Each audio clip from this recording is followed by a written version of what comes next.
Məyusluq buludu və günəş. Sehirli duyğu meşəsində balaca pişik Mimi anası ilə birlikdə yaşayırdı. Bir gün ana qızına qırmızı, par parıldayan top gətirdi. Mimi sevincək miyoldadı. Ah, mənim gözəl topum var.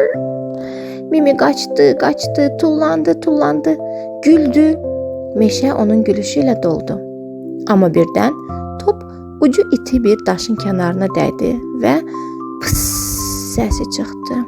Top yoruldu, kiçildi, sönüb yerə düşdü. Miminin gözləri böyüdü, sonra yaşla doldu. Yox, mənim topum partladı, deyə uca səslə ağladı. Mimi ağladı, göz yaşları axdı. Birdən göy üzünü qara bulud örtdü. Bulud böyüdü, bütün meşəni kölgəyə aldı.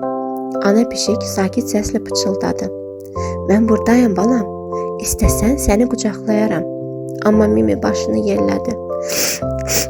İstəmirəm, mən çox məyusam. Və ağlamağa davam etdi. Ana heç nə demədi, sadəcə yanında oturdu. Mimi ağladı, sonra biraz da ağladı, sonra özü pıçıldadı. Ana, indi qucaqlaya bilərsən məni. Ana balasını bağrına bastı. Mimi hələ də ağladı, sonra sakitləşdi. Bulud incəldi və göydən çəkildi. Günəş çıxdı, quşlar oxudu, çiçəklər boylandı. Mimi göz yaşlarını sildi və gülümsədi. Ana, mən artıq yaxşıyam. Ana gülümsədi və dedi. Balam, bəzən oyuncaqlar sınır, amma biz ondan başqa şey düzəldə bilərik. Bax, topu çiçək qabı edərik, içinə torpaq qoyarıq, toxum əkərik, sonra balaca yaşıl bitki çıxar. Mimi sevindi. Ay, nə gözəl, mənim topum indi çiçək qabına çevriləcək.